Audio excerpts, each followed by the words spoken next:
Other prominent 20th century psychologists were fervid atheists too, as well as Freud.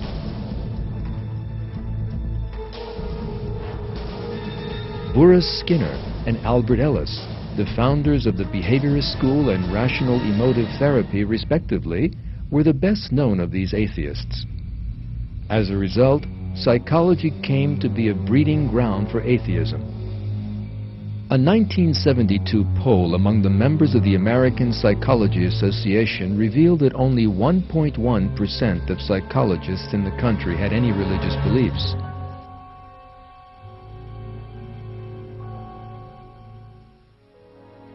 Yet the great error into which most psychologists had fallen was unmasked by means of their own researches.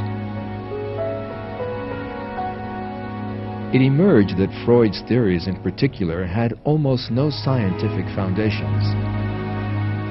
It was also realized that contrary to the claims of Freud and certain other psychological theoreticians, religion is a fundamental of mental health.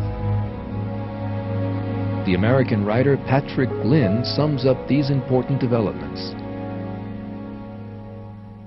Scientific research in psychology over the past 25 years has demonstrated that, far from being a neurosis or source of neuroses, as Freud and his disciples claimed, religious belief is one of the most consistent correlates of overall mental health and happiness. Study after study has shown a powerful relationship between religious belief and practice on the one hand, and healthy behaviors with regard to such problems as suicide, alcohol and drug abuse, divorce, and depression on the other.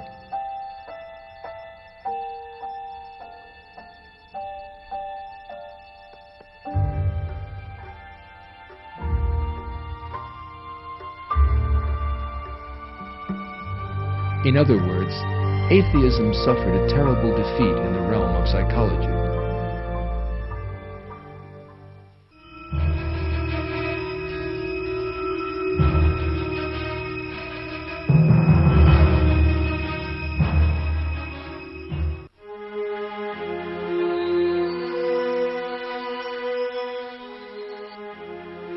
The collapse of atheism in the 20th century applies to political and social ethics as much as it does to the various branches of science.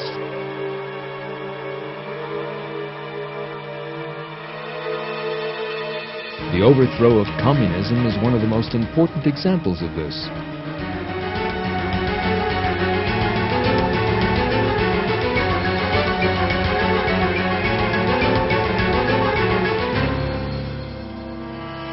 Communism was the major political result of the atheistic deviation of the 19th century. The founders of the ideology, Marx, Engels, Lenin, Trotsky, and Mao, all adopted atheism as their most fundamental principle. Communist regimes wished to spread atheism throughout society and destroy religious beliefs.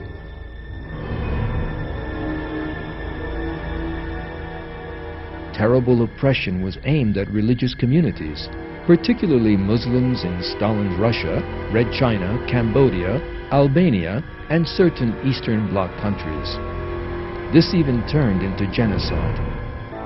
Yet that bloody atheist system collapsed in a surprising manner in the late 1980s. What was actually collapsing was atheism itself. The American writer Patrick Glynn has this to say on the subject. As historians penetrate the circumstances of the communist collapse, it is becoming clear that the Soviet elite was itself in the throes of an atheistic crisis of faith, having lived under an atheistic ideology. The Soviet system suffered a radical demoralization in every sense of that term. People, including the ruling elite, lost all sense of morality and all sense of hope.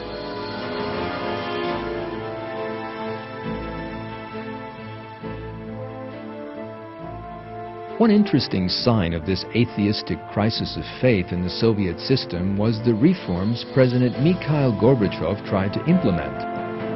From the day Gorbachev came to power, he took an interest in moral issues as well as economic reforms.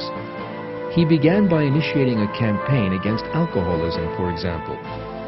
He employed the old Marxist-Leninist concepts for a while in order to raise the morale of society.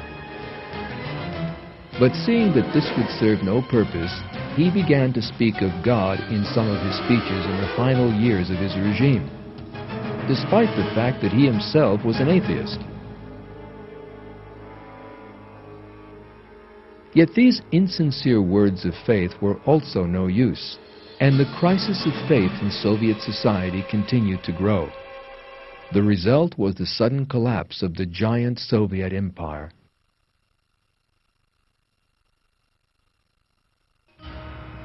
Communism was not alone in the 20th century. Fascism, another product of the 19th century atheist philosophies, also collapsed. Fascism was a philosophy that can be regarded as a synthesis of atheism and paganism. Friedrich Nietzsche, regarded as the ideological founder of fascism, praised paganism, fiercely attacked the divine religions, and even described himself as an antichrist. Nietzsche and Martin Heidegger, one of his disciples, were the main sources of inspiration behind Nazi Germany.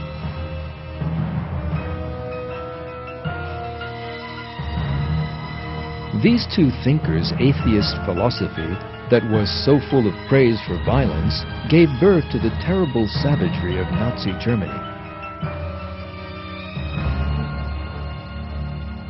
Once Hitler and his closest followers, who were all atheists, had turned Germany into a state of fear, they embarked on the bloodiest war in history.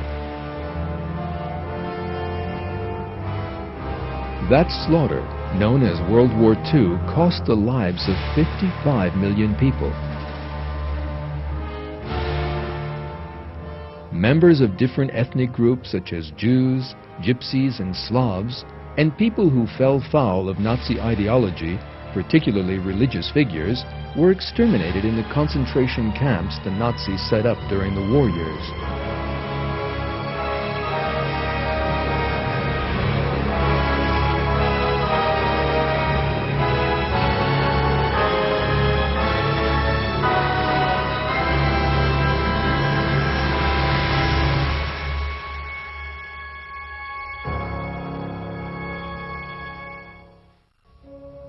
Another social result of atheism emerged in liberal Western societies in the second half of the 20th century.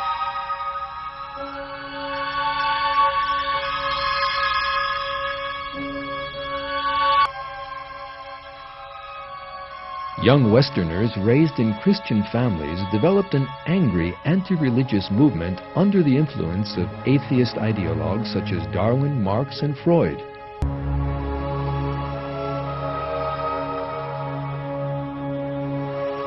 That movement developed rapidly in the United States and Western Europe in the 1960s and gave birth to the sexual revolution and the hippie dream that accompanied it. The hippies believed that they could find happiness by means of unlimited drugs and sex.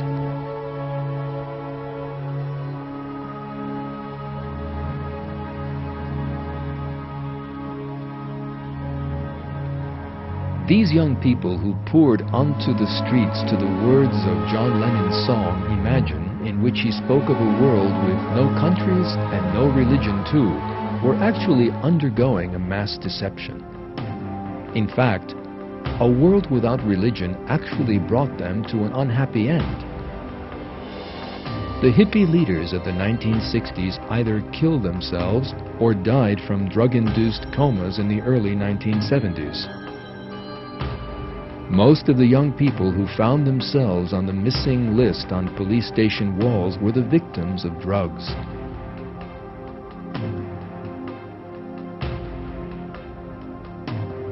Those young people of the same generation who turned to violence found themselves facing violence.